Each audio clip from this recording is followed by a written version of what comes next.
do anything. They can do anything they want.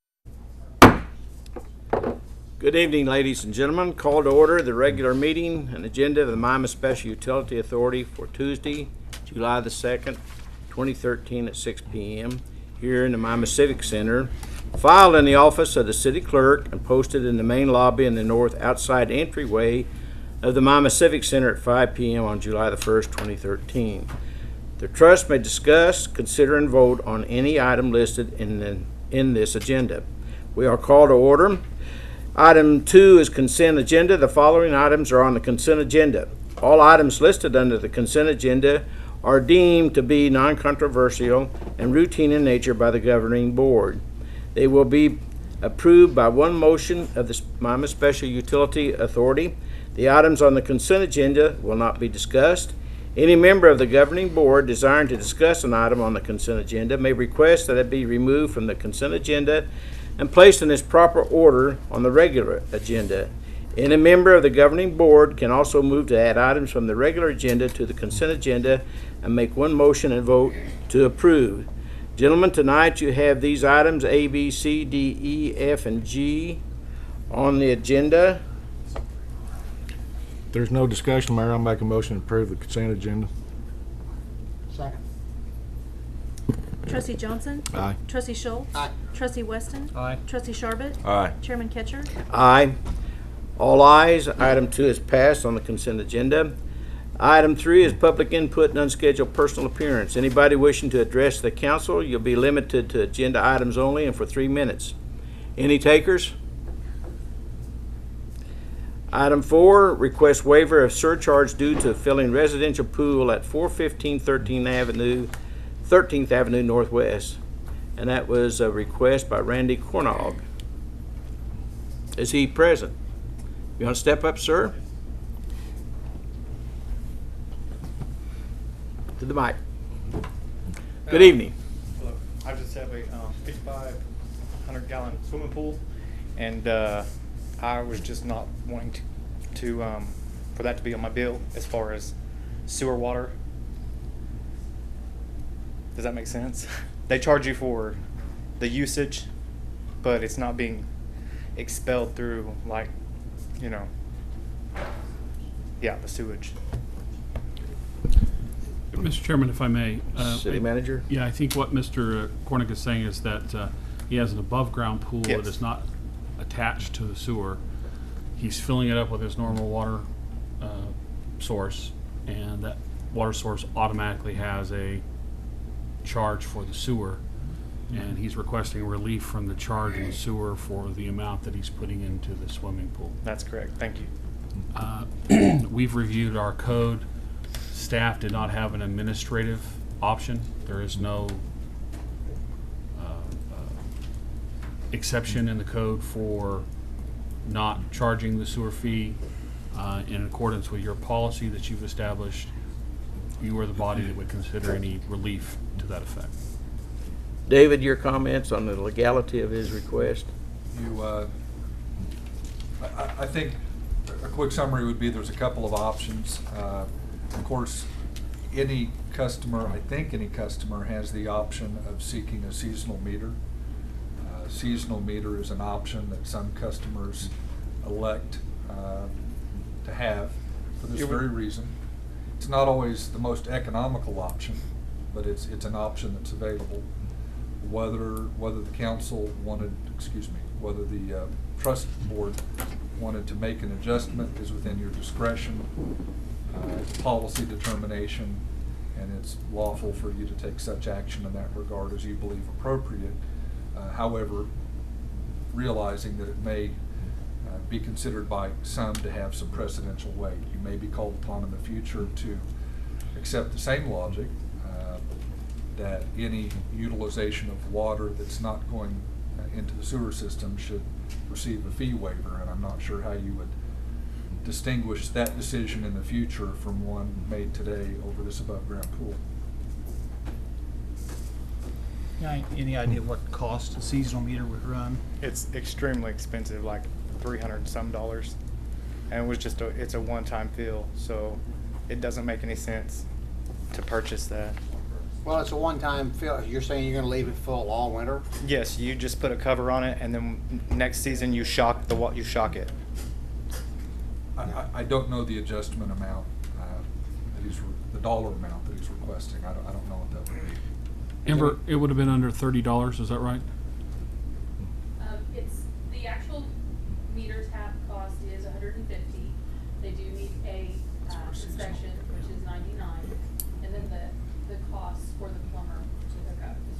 No, we had done a calculation on 5,000 something gallons of water and what that would have been for a sewer charge, and I believe it was under $30. My only legal concern, and it certainly has nothing to do, sir, with your presentation or your concern in a sense of judgment, is simply a concern that whatever standard you apply now, if you fail to apply it in the future, that could be viewed from a legal perspective as an arbitrary and capricious standard. So whatever your logic may be, just understand that it could be invoked by folks in the future with much larger requests. The cost for 5,000 gallons of sewer is $22.75. Motion to deny. I'll second. Trustee Schultz? Aye. Trustee Johnson? Aye. Trustee Weston? Aye. Trustee Sharbit? Aye. Chairman Ketcher? Aye. All ayes. Mr. Cornog, your request has been considered and it's been denied. Thank you. We thank you for coming in. Item 5, claim by Don Parker and/or Barbara Hale regarding overpayment for shared area light on Nancy Parker and Barbara Hale's accounts. Amber Pruitt, David Anderson, and Don Parker. A quick summary that might be helpful, and I certainly don't mean to speak for the claimants. Many years ago, the claimants arranged for a security light. Correct. Yes, sir. And I believe they share that security light. That's correct. But they've both been paying full price on an annual basis for the same security light. In other words, they were each paying as if they each had their own security light, but there was only one security light. Over the course of 10 years, each customer claims to have overpaid an amount, I believe, to be each $687.05 or something to that effect. Over a 10-year period? Yes, sir. Each one of them? Ordinarily, under Title 62 Oklahoma Statute, Section 310.4, the city publishes a notice that states that any contractual claims have to be presented for that fiscal year, have to be presented by September 30th, or they're barred from payment. So I believe that your legal obligation would likely not extend beyond this past fiscal year. Nonetheless, the matter is entrusted to your discretion to settle as a contractual claim. But I don't believe that your legal obligation at this point, I don't believe it extends beyond the fiscal year. Jeff, what's your thoughts on it? Well, it's clearly, this is clearly an error on the part of the trust. So, I mean, from that standpoint, we traditionally, at an administrative level, correct an error. But because this is longer than a fiscal year, we felt it prudent to bring to you. So, I mean, we don't have any administrative or managerial reason to not refund the money. They clearly overpaid. How much was it, David?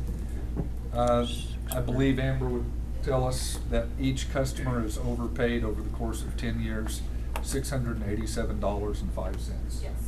For a total between the two of $1,374.09. I have a, you want to say something? Now, again, I don't mean to have spoken for them, and they're here to present their own claim. Actually, my wife has owned that property since 1997. So it actually goes further back than that. I have a piece of paper that says the man that owned the house behind me told me he was paying for it. I didn't know they were paying for it all this time. So July of 2001, I went up there, I said, I want to keep that light, put it in my name at 704L. And so they did. So I've been paying since 2001. We just found out the other day that we were both paying for the same light. You know, we never thought that the city would, you know, make me pay for something he was already paying for. I wouldn't either.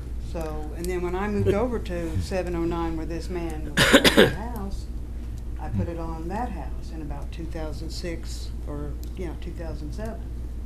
So I was paying for it over there till now. Still paying. Perhaps the numbers that I've summarized are incorrect. Certainly, this is your opportunity to make your own claim or say what it is you're asking for from the board, and I don't want to get in the way of that. Actually, I don't know how far your records go back. Where my calculation came from was actually from this paperwork right here, because this is where I could tell that you had started services.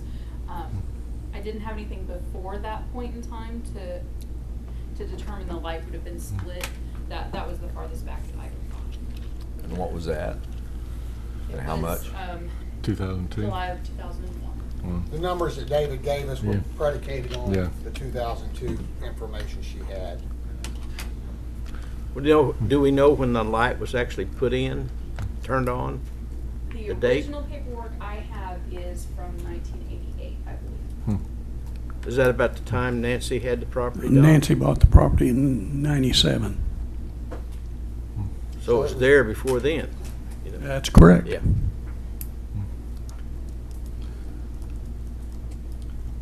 The ordinary, and then there's an ordinary statute of limitations that applies to contractual matters, and that ordinary statute of limitations is 5 years. So you can do what you think is appropriate to compromise the claim. I believe that the applicable statute of limitations would be certainly no more than 5 years. And then there's the claims filing period provided for claims against the city that I described earlier. So, But David, are you saying that we can't go beyond the 5 years? No. Or you're just saying that we have a sound legal basis for not going beyond that if we chose to? the latter. Okay. Mr. Parker, what do you think is fair? If you'll go back to 2001 And and change the billing to where it's correct, we will settle for, I will settle for that. we were willing to pay $6 a month each, split the thing in the current. Ms. Amber, is that the amount, $12 a month for, Currently, yes. I mean, previously it was lower, but currently, yes, $12 a month. and is this calculation predicated on the $12 a month, or is it, It is. you've kind of I've adjusted as you went? adjusted Okay, that's fair enough. rate for each year. Okay. So, yeah, I went into every year and figured it exactly. So at $12 a month at the high number times 12 months is $144. Are you suggesting then, and if you divided that by 2, it's 70 whatever, $2. Are you suggesting if we added $72 to this 687, that you would be satisfied with that? That's the number you're looking for, sir? Went back to 2001. I'm adding a year That's on correct, to yeah. basically the value of a year on to her numbers, which would bring it about $750 roughly. Is that the number you figured out, Amber, on that? Well, yes, apparently I was off 1 year on that. She has 687 because she went to 2002. and Okay. Mr. Parker was asking if Go to we would 2001. consider going to 2001, and I just took the full 12 months. And the roughly 687 calculated. is per each account, so that would be for both, for her account and then for his account Right. as well. 700 Yeah, exactly. So you're given, within a few pennies, you'd be at $750 a piece if you wanted to go back to 2001. I think that's the right thing to do. Is that a motion? Yep. I Second. What was the total amount you're, $750. Yeah, 79? whatever, yeah. 750? Is there Yeah, some way back to to, 2001, whatever that number is. some way to identify these lights so that doesn't happen to somebody else? poll number or something that, because I want to, they didn't say, well, somebody's already paying for that, or they never told me. They said, okay, and signed me up. I just didn't want it to happen to somebody else. So they might work on that. Mr. Chairman, we'll make a review of what we have on file and see if we can figure out a system that allows us to do that. Check mine, because I'm sharing one also. I think the problem was there was, our resident faces a different direction. We're on the same block, but we have different house numbers, Different address. different addresses. But I've lived there since 1977. I think the poll number is a good idea, because Something- otherwise, I don't. Even if they change it, they can put the number back Right, up. right. I think something like that. I'm sure the electric department can come up with some methodology. They're Thank pretty you. smart. So you need- I Okay, come so up the about amount Joe, was 15. wait a for- second, $750 I think was what Neil motioned. Is that right, Mayor? Right. Yeah, I calculate about 15, 18, but 1,500. Whatever you Yeah. want, whatever number you want to use. 1,500, okay with you? It's okay. Okay. That's split between the That's two. split. Yeah. Right, right. Thank you. Okay, so. And who gets the pole now? City still owns the pole. Who's Well, paying they're for gonna the share pole? the. They're still split the splitting bill. it. It's just they're splitting it at half of Okay. the current amount. Amber, is there some way we can split that in the Yes, future? it will definitely be split. Okay. Yep. Before you pull, just out of curiosity, Amber, in the situation where you have one customer in that sharing situation cancel their service, what happens to the light? We can't. It would have to be a full charge, I would think. Yeah, we would contact the other customer and let them know of the situation, and if they wanted to keep the light, they would need to pay for the full monthly charge. Is there a chance that's how this situation started, that you had someone? It's very possible, yeah. What about the extra billing when you have two customers on one pole? Cost it, is there extra cost in billing? No, No. no, it's not. Thank you. Trustee Johnson? Aye. Trustee Sharbit? Aye. Trustee Weston? Aye. Trustee Schultz? Aye. Chairman Ketcher? Aye, all ayes. Well, we settled that. Item 6, award annual bids to vendors. We have A, B, C, D, E, F, G, and H. Can we do that under one motion, A through H, or do we have to vote on each one, A through H? You could have included them in the consent calendar and voted on them in one motion. It's my opinion. The same rule would apply, and you could, since they're all under one agenda item, certainly you could approve them in one vote. I would encourage anyone who has questions about any particular contract to break it out in a motion if they want to, but otherwise you can proceed.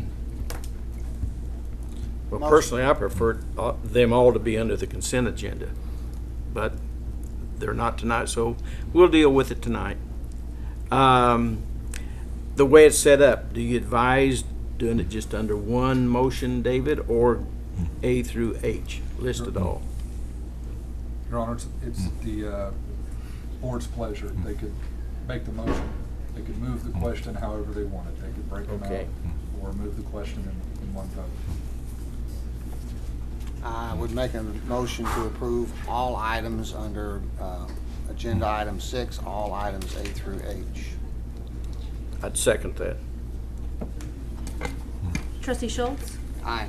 Trustee Johnson? Aye. Trustee Weston? Aye. Trustee Sharbit? Aye. Chairman Ketcher? Aye, all ayes. Item 6, all ayes, is A through H have been approved. Moving on to item 7, authorize chairman to sign annual contracts with vendors awarded bids as listed in item 6. Motion to approve. Second. Trustee Schultz? Aye. Trustee Sharbit? Aye. Trustee Johnson? Aye. Trustee Weston? Aye. Chairman Ketcher? Aye, all ayes. Item 7 is passed. Item 8, award bid number C13-20, Central Alley Project in the amount of $123,988 to Nice Concrete Construction as recommended by the Street Committee and the Planning Commission. Tonight we have Tyler Klein, Joe Walden, and Chuck Childs to inform us. Go ahead, gentlemen. Yes, sir. We're asking the MSUA to approve bids C13-20. If I may ask, Mr. Chairman, Sure. is the, Tyler, is this a unit price bid? Yes, sir. And is the recommended bid award based on a unit price with an estimated total cost? Yes, sir. Thank you. Motion to approve. Second. Trustee Schultz? Aye. Trustee Weston? Aye. Trustee Sharbit? Aye. Trustee Johnson? Aye. Chairman Ketcher? Aye, all ayes. Item 8 has passed. Item 9, authorize chairman to sign contract C-1320 Central Alley Project with Nice Concrete Construction, the amount of $123,988 as recommended by the Street Committee and Planning Commission. Yes, sir. On this item, we're just asking for the MSUA to authorize the chairman to sign the contract. Motion to approve. I'll second, Mayor. Trustee Sharbit? Aye. Trustee Johnson? Aye. Trustee Schultz? Aye. Trustee Weston? Aye. Chairman Ketcher? Aye, all ayes. Item 9 has passed. Item 10, award bid number 1321 Asphalt Street Reconstruction Project in the amount of $343,537.88 to Nice Concrete Construction as recommended by the Street Committee and the Planning Commission. Yes, sir. We're just asking the MSUA to award this bid for C-1321. Mr. Chairman, if I may clarify, with regard to each of the bids through item 13, Tyler, are each of these unit cost contracts? Yes, sir. With a stated estimated total purchase? Yes, sir. Total payout? And are these contracts similar to the Phase 2 contracts? Yes, sir. Were the Phase 2 contracts unit price contracts? Yes, sir.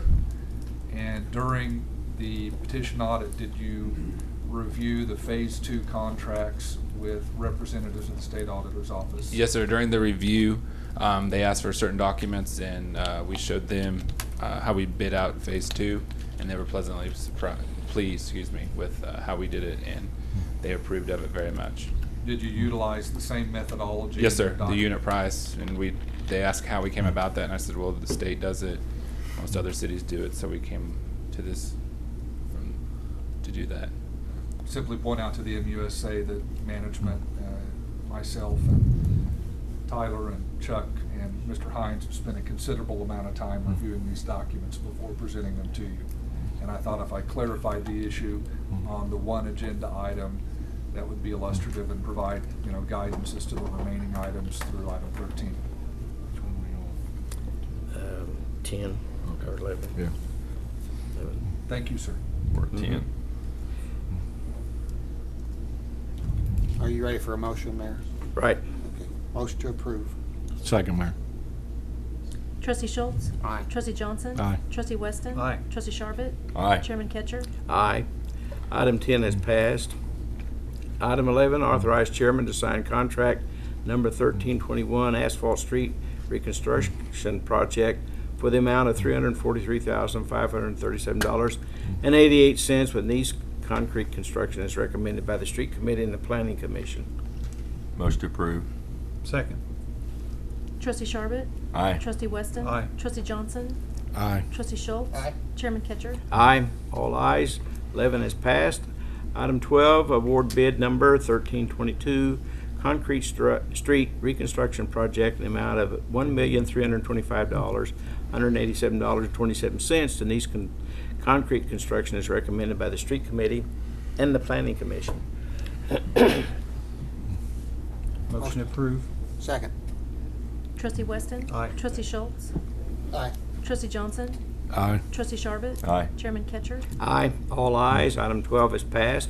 Item 13, authorize chairman to sign a contract 1322 Concrete Street Reconstruction Project in the amount of $1,325,187.27 with Nice Concrete Construction as recommended by the Street Committee and the Planning Commission. Motion to approve. Second. Trustee Schultz? Aye. Trustee Weston? Aye. Trustee Johnson? Aye. Trustee Sharbit? Aye. Chairman Ketcher? Aye. All ayes, 13 has passed. Item Thank you. 14, budget amendment to install a pole-mounted automatic source transfer switch and associated equipment at Walmart service location. David Roundtree. Mr. Chairman, members of the board, as you all are aware, inherent in our system are little animals called squirrels. Squirrels in the city of Miami cause about 90% of our outages. And Joe and I's recommendation years ago was to get every child a pellet gun and let them go after them, but that would be against humanity and all that. The mayor would like to be included in that. Thank you, sir. But anyway, Jeff, is there anything you'd like to say before I go into this? Mr. Chairman, I would just add that Walmart, when they have a power outage, creates a significant revenue problem for the city. And putting this into perspective, when we got our bond rating this past time with Standard & Poor, it was only after proving that we maintained a Walmart insurance policy, which basically indicates that if Walmart was to close down, we would have insurance proceeds to make up for the lost revenue. It's that significant to our budget and our financial well-being. So whenever Walmart has a power outage in excess of 5 seconds, 5 seconds. they're forced to reset everything in the store, and they have to ask all customers to leave the building during that process. And as a result, anytime we have an outage of any sizable length, a considerable amount of sales is lost, and subsequently a considerable amount of sales tax is lost. So what this actually does, and if I'm sure David would be happy to explain to you the detailed description of what's going on, but it provides us the ability to almost instantaneously switch to a different circuit for Walmart. Now, if GRDA goes out or we have some kind of catastrophic situation, there's nothing we can do. But if a squirrel, or most recently we've had a raccoon, we've had a groundhog. I was not even aware a groundhog could climb a pole, but I guess since I've been here now, they do.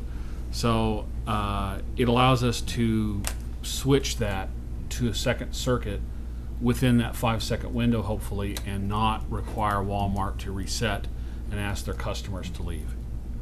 So David can explain what the system does, and I'll allow him to do that. Essentially what happens is, Ryan and his crews built a second feeder to Walmart's about a year or so ago. And in that, if we lost the main feeder feeding Walmart's, we could manually go to Walmart's and switch it back. But as Jeff just stated, by that time, they have lost significant revenues. Years ago in my other life, about 15 years ago, there used to be pole-mounted transfer switches and all this stuff that would do just this. It wouldn't switch it this fast, but it would switch from one feed to another feed. Jeff asked me how much these things cost. I said, we could find one for $15,000 or whatever like this. And he said, start looking. So I did. And come to find out, it's a specialty item now. And they go from $64,000 to about $133,000. That's ridiculous in that this can be done on the poles, and a automatic transfer switch that will switch within 3 to 4 seconds from one feed to another feed. If in fact there's a blink of a longer duration than 1 second or a prolonged outage. That if the other feeder is available, of course. And the only reason the other feeder wouldn't be available is because the substation's out or GRDA would be out. But so I came up with a cost of about $23,000 that we could build this for. Now I will tell you that this is a design that I've come up with, and you saw the drawing that I think Jeff had up on the screen. Go back one more if you would, sir. That is what's existing there right now. We have feeder 22, we call it, which also feeds Blitz, is now feeding Walmart's. Ryan and his crew switched to that feeder because it's even a better feeder, and using the feeder 29 as the backup feeder. and that's a manual changeover. And there's 2 runs of underground that goes to the transformer that feeds them. So if they lost an underground feed, they can switch over to that. If you'll go to the next one now. This is, and I apologize for the crudeness of the drawing, but this is a picture of what I drew up on my whiteboard. And essentially, the pole to the left would be the pole that's existing there right now. We would add another pole to the right, about 20 feet apart. And again, there's those 2 feeders, feeder 22 to the right and feeder 29 to the left. And the 2 boxes up on the poles there would switch from one to the other. They're super high-speed OCRs. We use them on our system, and we're just going to use them as a high-speed switch. The box down below is the automatic transfer controller that would do that. The trick is to find a controller that does everything. We found a controller that does most everything, and I think we can find one also that will switch back without blinking the lights. This is what a controller would look like. The green light all the way to the left is the main source feed, and the red light all the way to the right would be the secondary source feed, S2. Right now, their S2 is not on, but that normally on our system would stay lit. The green light in the center, or in the center side there, the center of it is on. That means that the load is being fed from S1. If there's a fault or anything like that, within 3 seconds, that green light would go out, and the red light just to the right of the little building there in the middle would come on, saying that it's feeding from the other direction. Essentially, that's the way it would work. Now, whether we use that particular controller or not is still up in the air. This is something that I will do a lot of testing on. It's not something we're going to have in the next month. We're going to make absolutely sure it's going to work before we spend some big money. We can spend up to about $1,000 on it right now, make sure it's going to work, and if it does, then we'll spend the rest of the money and put it in. Left out something in. I move, okay. But anyway, that is our recommendation. We need a motion? Any questions? Any questions? We need a motion? I move to approve the budget amendment to install a pole-mounted automatic source transfer switch and associated equipment at Walmart's service location for a cost not to exceed $23,000. I'll second that.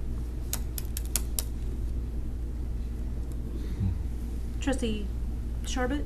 Aye. Trustee Weston? Aye. Trustee Johnson? Aye. Trustee Schultz? Aye. Chairman Ketcher? Aye. All ayes.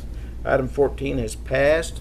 Item 15, budget amendment to install an 8-inch water main from Rockdale 1025 feet south and tied to the new 8-inch water main from Central. David? Right now, as you're well aware, we're moving right along with the stadium project. The electric is right on schedule. In fact, I think we're about a week ahead if Crosslands finishes up in time. But one issue that the team has been talking about here lately is what's called outside utilities, which is the city utilities for the stadium to tap into. And right now, the college has put in an 8-inch water main that goes from Central up about halfway to where the stadium is, up on campus.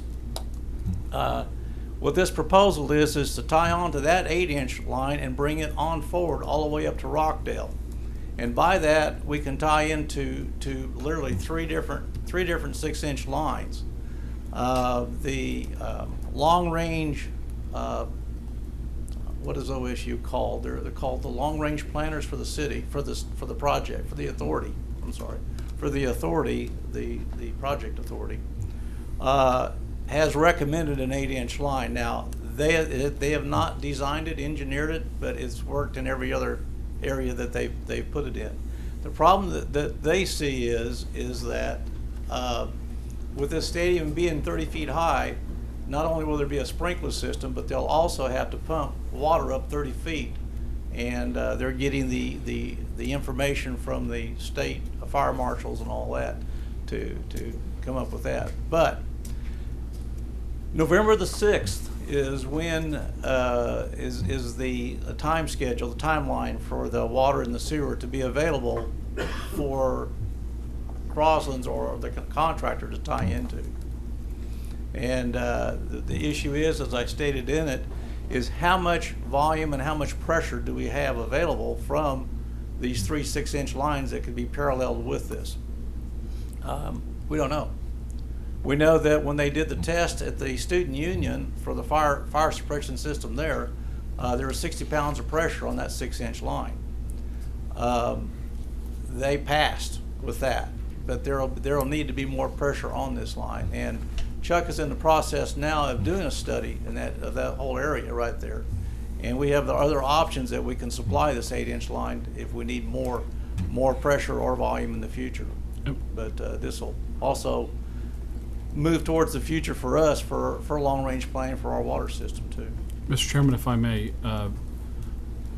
normally we would prefer to have waited to install this line until after that study is done so that we're certain that we're sizing it correct. But Chuck and I have had a number of conversations, and we feel fairly confident that, you know, an 8-inch line in a residential setting is probably going to be sufficient. This wouldn't be a trunk line by any stretch of the imagination. Now, we may very well have to redesign some of the infrastructure in the area to supply and build out later. That's something we certainly should have some engineering work done on sizing it. Unfortunately, because of the timeline on the stadium project, we just don't have the time to wait until that study is completed before we make a decision here. And since the college had already installed a brand new 8-inch line through most of the college campus, this gives us an opportunity to provide water source to a project that we are doing, and then also gives us the added opportunity to loop back into another part of the community. So we get 2 benefits out of this. So staff is requesting authorization to go ahead and move forward with this project. Mr. Chairman? Sure. How confident are you that this can be accomplished under 50,000? Thank you for asking that question. The estimate from the water department is materials will be between $36,000 and $37,000. And in talking with Mr. Tyler, we've allowed approximately $12,000 for ODOT permitting and engineering for the permitting. So pretty confident, David. This will be forced account as well. Okay. And just for those that aren't familiar with what that means, it means we'll be doing it ourselves. We won't be contracting it out. There's no labor included in these numbers at all. Okay, thank you. Any further comments? Motion to approve, Mayor. Second. Trustee Johnson? Aye. Trustee Schultz? Aye. Trustee Weston? Aye. Trustee Sharbit? Aye. Chairman Kitcher? Aye. All ayes. That has passed. Item 15. Thank you, David. Item 16, other new business, if any, which has arisen since the posting of the agenda and could not have been anticipated prior to the time of posting. Any new business? Item 17, trustee community announcements, sign approved documents. Any community announcements, gentlemen? Motion. If none, 18, staff reports. You had information in your packets. Do you have any questions for our staff? No, sir. Item 19 is executive session. You want to take a little break, or you want to go right into it? Let's take a 5-minute break. We'll come back, and we'll go into the executive session. I'll simply ask that you make the record on the motion after you return from Okay. the break. Okay. I'm just gonna leave my. Gentlemen, our small break is over with. We're in item 19 now, executive session pursuant to 25 OS Section 307B1, discussing the employment, hiring, appointment, promotion, demotion, discipline, or resignation of Trust Manager Jeff Bishop, and pursuant to 25 OS Section 307B4, for purposes of confidential communication with the trust attorney concerning a pending investigation, claim, or action, to wit, Quitam case number CV 2011-67. The trust authority advises the public disclosure of this attorney-client conference will seriously impair the ability of the public body to process the litigation in the public interest. Any motion to enter executive session shall include a determination of the same. The Oklahoma Open Meeting Act prohibits public bodies from going into executive session unless authorized by a majority vote of a quorum of the members present, and the vote is a recorded vote. See Section 25 OS Section 307E. No vote may be cast in executive session. See 25 OS Section 305. So tonight we have 25 OS Section 307B1 to discuss a contract of trust by manager Jeff Bishop. 25 OS Section 307B4 confidential communications with the city attorney concerning case number CD 2011-67. So gentlemen, I need a motion to go into executive session. Mayor, I'd make a motion that we enter into an executive session to include the determination that public disclosure of this attorney-client conference will seriously impair the ability of the public body to process the litigation in the public interest. Second that motion, Mayor. Trustee Schultz? Aye. Trustee Johnson? Aye. Trustee Weston? Aye. Trustee Sharbuck? Aye. Chairman Ketcher? Aye. We're in executive session at 6:46 p.m. Mayor, I suggest we go upstairs. It's 8:22 p.m. We're back in regular session from the executive session. Amendment of contract for trust manager Jeff Bishop. That's item number 20. Trustees, do you have any comments in that area? Mayor, I'd like to make a motion to amend Mr. Bishop's employment agreement per his request so that Section 2, Item C reflects a one-year term. The original contract reflected a 3-year term from 2012 to 2015. He's asked that this contract line up with his contract with the city to reflect a one-year term, and then also that Section 7 be deleted. The section that dealt with responsibilities after termination just be deleted in its entirety, which would then make the final section, Section 8, Section 7. And then same thing on the back, just the renumbering, whatever that's called, David. So, in effect, I just make a motion to approve the contract as amended per Jeff's request. I'll second, Mayor. Okay. Trustee Schultz? Aye. Trustee Johnson? Aye. Trustee Weston? Aye. Trustee Sharbuck? Aye. Chairman Ketcher? Aye. All ayes. Item 20 is passed. Item 21. Adjournment. Motion adjourned, Mayor. Second. Trustee Sharbuck?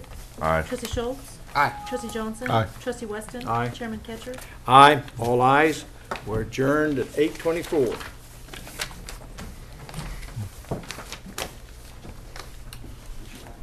I do. And at this time, we'll call to order the regular meeting agenda of the Miami City Council for Tuesday, July the 2nd, 2013, at 8:24 p.m.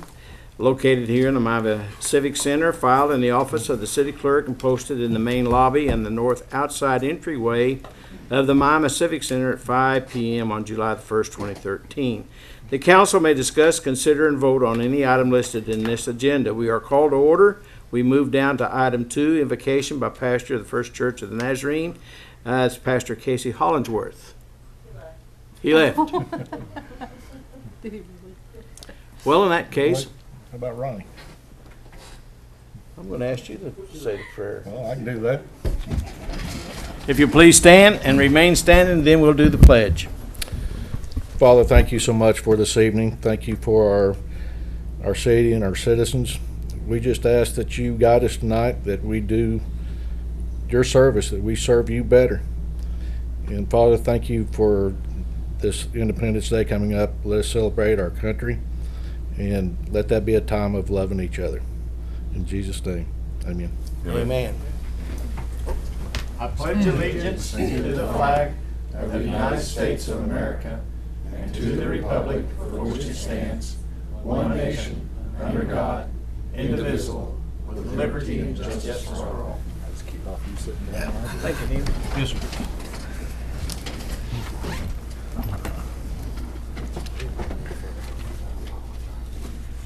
Item 4 is citizens' input and unscheduled personal appearance. Anybody wishing to address the council here on any of the agenda items? None. We'll go to number 5, the consent agenda. The following items are on the consent agenda. All items listed under the consent agenda are deemed to be non-controversial and routine in nature by the governing board. They will be approved by one motion of the Miami City Council. The items on the consent agenda will not be discussed. Any member of the governing board desiring to discuss an item on the consent agenda may request that it be removed from the consent agenda and placed in its proper order on the regular agenda. Any member of the governing board can also move to add items from the regular agenda to the consent agenda and make one motion and vote to approve. Gentlemen, tonight you have A, B, C, D, F. We're taking no action on that. We have G, H, I, J, K, L, and M for your review and for your consideration.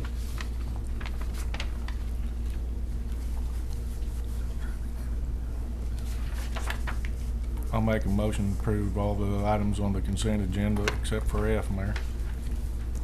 I'll second it. Councilman Johnson? Aye. Councilman Sharbit? Aye. Councilman Weston? Aye. Councilman Schultz? Aye. Mayor Ketcher? All those are passed except item F. Thank you, gentlemen. Number 6, presentation of Six-Man Football Hall of Fame Award to the City of Miami, Amanda Davis and Stacy Satterwhite. Welcome. It's first time here, isn't it, Stacy? This year, the 8-Man Association got together every year. They have Hall of Fame members that they nominate, and they also have special recognition individuals or organizations that have helped the organization every year. And at the banquet, they announced that they wanted to honor the City of Miami, as well as the Visitors Convention Bureau with a plaque and become part of their special recognition of organizations. So right here on behalf of the 8-Man Coaches Association, I'd like to present this to the City of Miami and the Convention Visitors Bureau. So it's a nice Jeff, plaque. would you mind rising and going up and accepting the plaque for the city, please? Two big boys tonight. Amanda?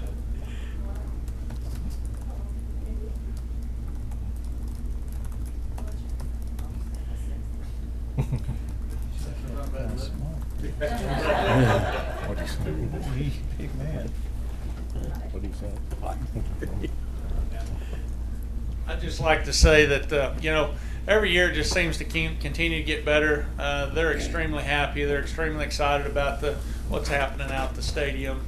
And Amanda and her team has really made it a lot easier on us as committee members to do what we do. So it's really unique, and everybody worked together really well. So appreciate it once again. Thank you, Stacy.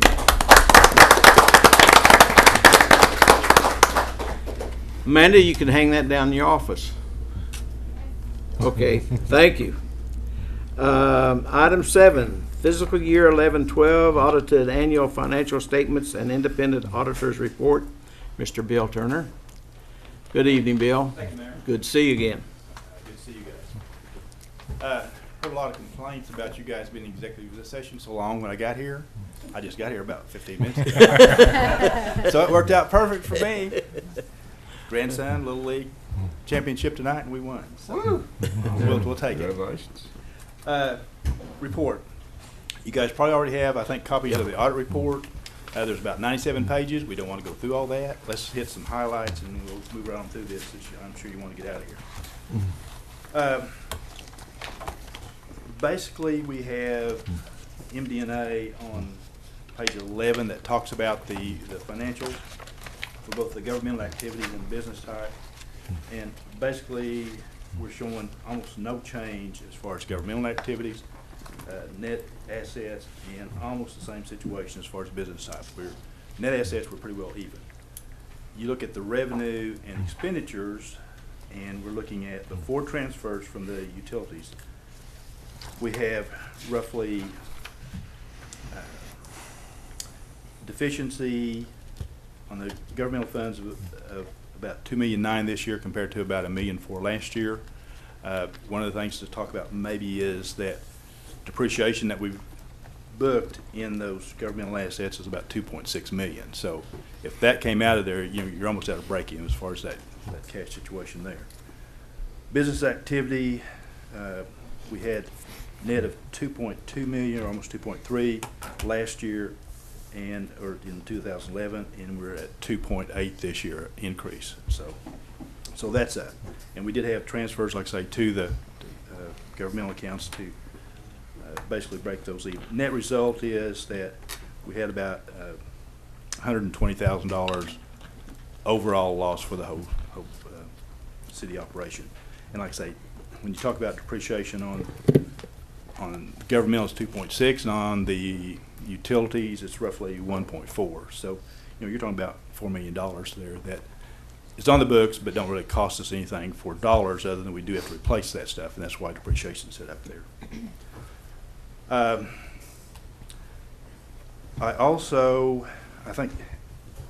assuming everybody also got the letters that we'd sent out.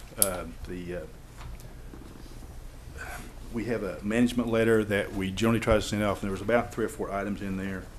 And one was that we still had a few of the smaller accounts on the bank statements, the bank reconciliations that need to be corrected. I've talked to Lindsay and to Jeff both about those, and I think that's going to be resolved in this year now. We had a segregation of duties issue, and that was mainly with the court clerk situation, and again, you have been able to address that. And again, we've talked with your people about that, and I think they're going to try to move some of that work to the other people, especially like the bank statement reconciliation, some stuff like that, to get those out of someone else's hands there and do that. And then the last issue was our airport inventory situation. As airport fuel was the main situation there, that we don't have a good way of tracking that and keeping that information. And that's, again, that's not unusual. I ran into this with almost every small airport that I run into. It becomes a hassle when you don't have enough people there to track it and those kind of things. But there are some things we can do. And again, I've talked to Jeff and Lindsay about that, and hopefully we can get some of that implemented. The other thing I guess to talk about is that this finally puts us as current as we've been for a while. It looks like on reports. I've talked to the Crawford people, and they plan on being here early fall, late summer, early fall, and start putting stuff together for this year. And if they could do that, then we ought to be on track to have our audit finished by December 31, which is the actual due date. So hopefully that will work out this year, and we'll be completely caught up and good to go with that. Again, like I say, everybody's had a chance to look at it. Are there any questions I can answer? I'll be glad to. When you mentioned the depreciation, was there a significant increase in the amount of depreciation year over year? Not really, no. Okay, Because for some reason I got the sense that you were... Right, we're booking that much almost every year. I'm just saying that if you look at really what our dollars are there, right, that real dollars in that you look at on cash flow, it's not that big an issue. Okay. I mean, looking at it for a $2 million loss looks like a big deal, but right, whenever that's all depreciation, I don't think that's, for cash purposes, that's not a big issue. Bill, just as a point of reference, you Sure. referred to this as this year's audit, but it's actually 2012. 2012, which was another fiscal year ago. We've already had a fiscal 11-12, year expire right. since then. We have now finished up with 12-13. That's what I'm saying. 12-13 now can move forward and be timely filed, I think. Okay. So I just want to make sure that we didn't get this is Sure. not really that current. Yeah, it's not that current. No, we can't. Yeah. We couldn't have this one done yet because we just now ended last week. So. okay. Okay, gentlemen have any further questions? No, Mayor. David, do you have anything you want to ask of our audit report? No, sir. Well, I'm glad to see you, Bill. I'm glad to hear you. Thank Well, you for coming tonight and informing thank you, us guys. of our financial statement report. Okay. Thank you again for having an executive session. Okay. Congratulations to your grandson. Okay, moving to item 8, recognition of 15-year employee Bobby Schroeder. Bobby's gone, so that's a no action. Number 9, Park Board's recommendation for painting the skate park. Rudy, that's Mayor, yours. Earlier this year, the Oklahoma Arts Commission, the State Arts Commission, held their annual meeting here in Miami. And 2 local residents that serve on the state board are Neil and Jessica Stout. Jessica is the NEO art director.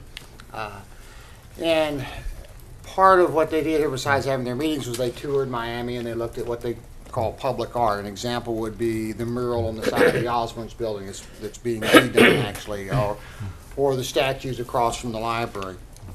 As they traveled around, one of the features they noted was our skate park. And one of the members had seen in another community where they had taken the skate park and basically repainted it and created an art project out of it, and they used the local high school students in this case to do that. So the 2 ladies contacted me a couple of months ago, and I handed out, I apologize you didn't get it until just before the meeting, but they kind of went through this presentation with me, and then at the last Parks Board meeting I had them present to the Parks Board. They wanted to get approval to pursue this project, but when I talked with Jeff about it, he said we need to talk to the Parks Board first and get a recommendation from them.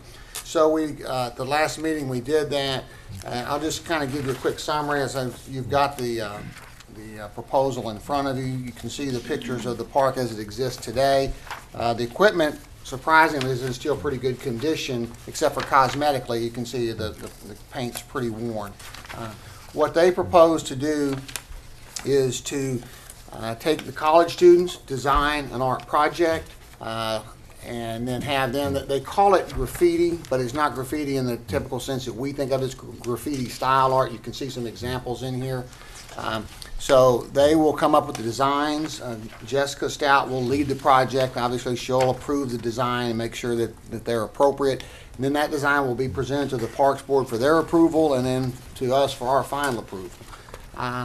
In addition, the project is being paid for primarily by the gentleman who recommended it. He owns, let me get to the last page here to get the name. This isn't necessarily a commercial for him, but Fowler Volkswagen, and he and the local Arts and Humanities Council are going to provide the funding.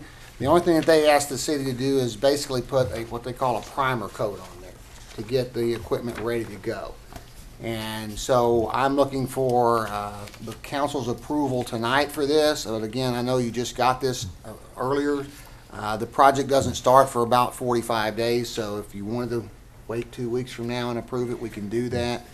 If you're comfortable with what you've seen tonight, knowing that we'll also have a chance to, the Parks Board will review the proposed artwork, as will we, then if you're comfortable with that, we can move forward tonight. Understanding again, there will be a small expenditure on the part of the city as far as what I'm going to call the base coat for the project. And if you have any questions, I'll be glad to try to answer. What was the expenditure on the base coat? I don't have an estimate for that, but I can ask the Parks Board to try to come up with one. Or not the Parks Board, someone from the Parks Department to try to come up with one. It would probably be, I'm guessing, as much as a couple of $100 if you look at those 4 things. Not much. Paint's going to be $30 a gallon, maybe. Yeah. Wouldn't be much. No, it wouldn't be much. But I would say it'd be a couple of $100.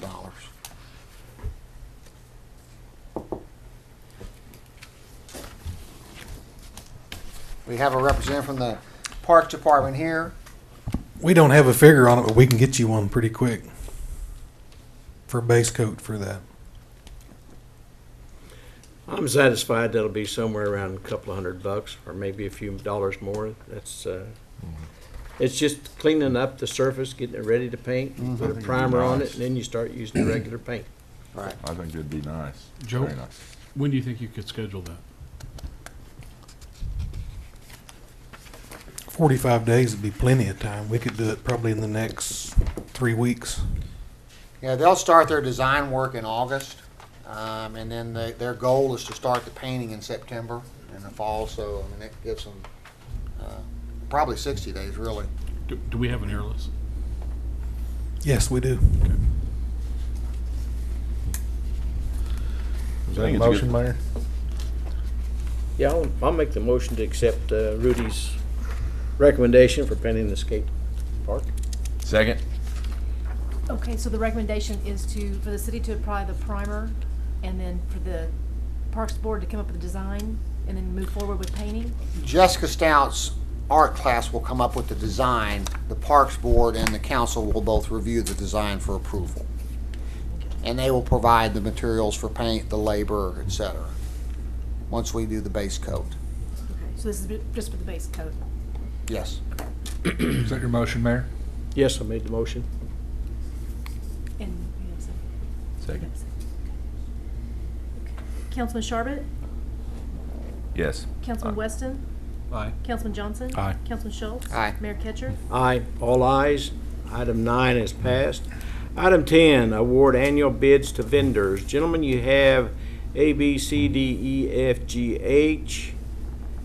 What I'd like to do is for you to look at that. And David, can we make one motion to accommodate A through H? Yes, sir. Or you can break them out if member Or of you can council- vote on them individually. These are same bids that we looked at Yes, sir. during the Special Utility Authority meeting. Yes, sir. I would make a motion to approve items A through H. Second. Councilman Schultz? Aye. Councilman Johnson? Aye. Councilman Weston? Aye. Councilman Sharbit? Aye. Mayor Ketcher? Aye. All ayes. Item 10 has passed. Item 11, authorize mayor to sign annual contracts with vendors award bids as listed in item 10. Motion to approve. Second. Councilman Sharbit? Aye. Councilman Johnson? Aye. Councilman Schultz? Aye. Councilman Weston? Aye. Mayor Ketcher? Aye. That has passed. Item 11. Item 12, authorize mayor to sign agreement with Whitley Vending to provide vending machines and service in the city of Miami locations. Randy?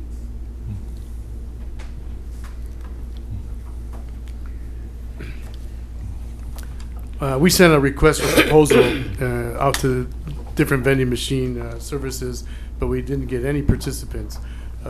Several vendors were called after that to get some interest, but with little or no result. Wheatley Vending is the current vendor we use at this time. They were contacted and agreed to enter into an agreement with the city. A simple agreement was created, the city attorney approved, and a copy is attached. The concern there arose, how does the city decide who gets to put in vending machines?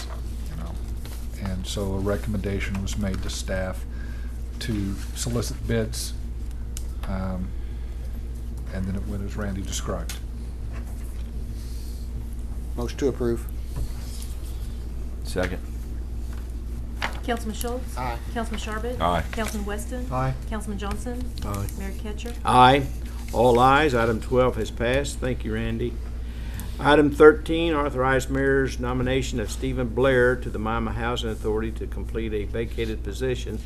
That term will expire January the 3rd, 2014. That's for your consideration, gentlemen. Motion to approve. Second. Councilman Schultz? Aye. Councilman Johnson? Aye. Councilman Weston? Aye. Councilman Sharbit? Aye. That has passed with all ayes. Item 14, authorize mayor's nomination of Jason Blevins to the City Planning Commission to complete a vacated position. Expires January the 5th, 2014. That's my recommendation to you, gentlemen. Make a motion to approve the mayor's nomination of Jason Blevins to the City Planning Commission. Second. Councilman Johnson? Aye. Councilman Weston? Aye. Councilman Sharbit? Aye. Councilman Schultz? Aye. All ayes, that motion is passed. Item 15, other new business, if any, which has arisen since the posting of the agenda and could not have been anticipated prior to the time of posting. Gentlemen, do you have any new business? No, sir. None. Item 16, staff reports. Do you have any questions for our staff? No, sir. Your Honor, if I may, I just wanted to make a quick comment that you had Sure. 2 items tonight on your city council agenda, and you had 2 items on the trust, both from Randy Hines, who did his annual bid work, and I just wanted to compliment Randy. It's a lot of work, and he gets to sit here all night and listen to everything else and for a quick motion, but just wanted to let him know that we appreciate that work. Thank you, Randy. You're a dandy. And so handy. Okay. Item 17, Mayor and Council Community Announcements and sign approved documents. Do you gentlemen have anything you'd like to mention? I've got something that I'd like to say. We've gone through some tense times the last year or so with outside sources providing us with additional work and things that's upset our city the way it runs. And we've also went through a state audit, and that audit has given us a clean bill. We didn't have any civil situations that we'd done wrong or criminal situations. Nobody was recommended for an investigation or any type of prosecution. And I think that's a clean audit report that we got from the state. It did cost us $42,000, and initially I was unhappy with that, but what the heck. The audit was done. It showed we've been on the right track. It didn't reveal anything that we had been doing improperly. The auditors didn't say we had violated any open records meetings. They said possibly, or there was extenuating circumstances or something like that, but they didn't just outright say you've been doing wrong. So I'm grateful for that type of audit report, and I want to thank our basically new city manager, Jeff Bishop, for doing that. He worked pretty close with them. They called him on a number of situations. They also called our city attorney on a number of situations, and they provided the information, and that's over with. I would hope with all those things that's come to the city and things that's been talked about is water under the bridge. Our intent here on the city council is to not dwell on the past and who's been doing it and that type of thing, but to move our city forward in an enthusiastic way and get things done. And if our city attorney and our city manager is running across things that's been done in the past, I don't care if it's been 5, 10, or 15 years ago. If we know about it, we're obligated to ratify it and bring it into compliance. So, if we don't do it that way and there's a problem there and that information's gotten, and some judge says, well, you found out about this 8 or 9 months ago, what'd you do with it? What was your action? We don't have a leg to stand on. So we're doing things the way we're supposed to do them, by the law. And if some of our people that are not residents of Miami complain about that, well, that's their problem. We wish they would get on board and quit causing unnecessary problems for the city, but that's their right. You know, that's our country. We have freedoms, but sometimes abuse of those freedoms doesn't accomplish much.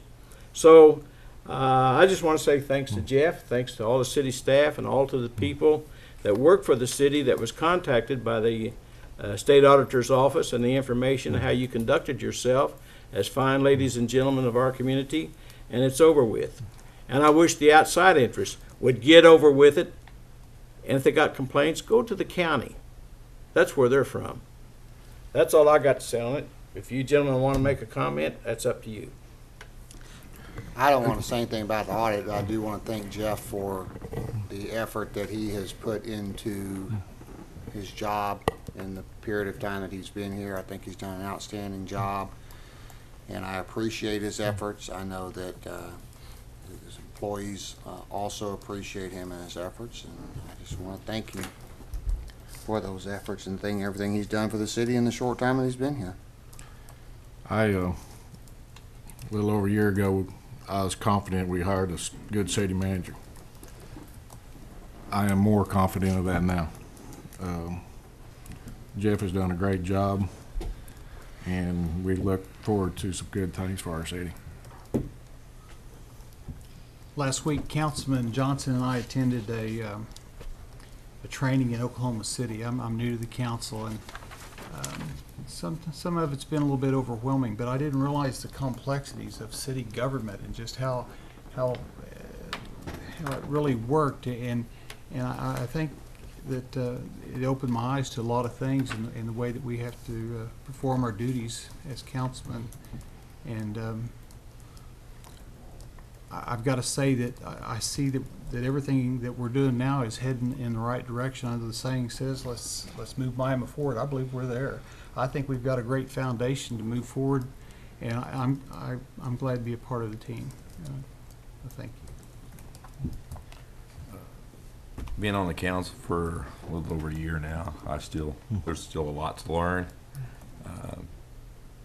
I can't express the appreciation I have for the council members that's on here, as well as Jeff, Mayor. Jeff's been very good. The experience that he's brought, in my opinion, to our community is just incredible, and I appreciate Jeff for what you've done, what you're doing, and what you're going to do for our community.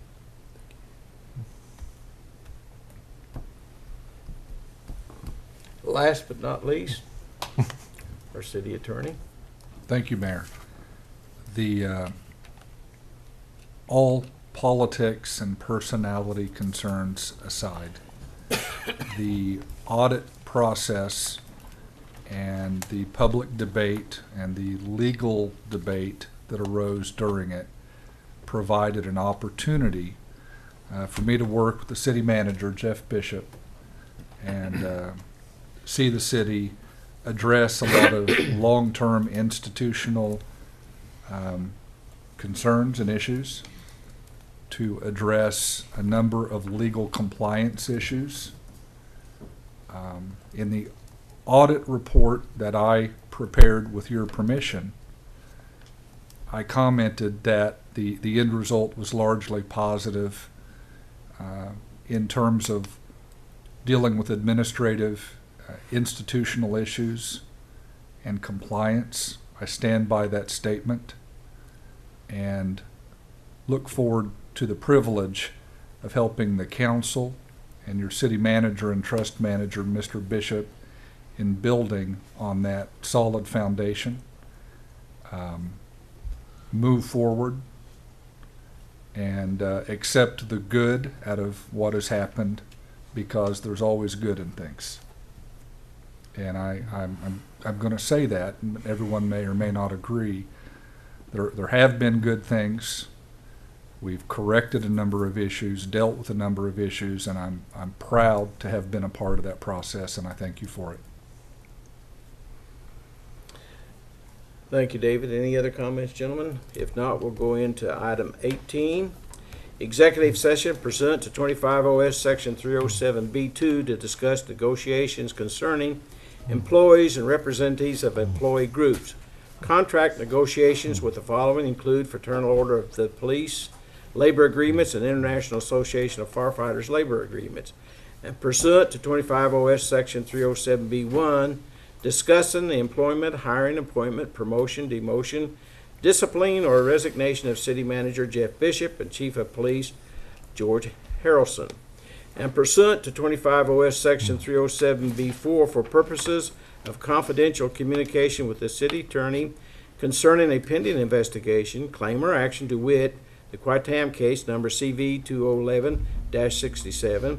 The City Attorney advises that public disclosure of this attorney-client conference will seriously impair the ability of the public body to process the litigation in the public interest. Any motion to enter executive session should include a determination of the same. The Oklahoma Open Meeting Act prohibits public bodies from going into executive session unless authorized by a majority vote of a quorum of the members present, and the vote is recorded vote. See 25 OS Section 307E. No vote may be cast in an executive session. See 25 OS Section 305.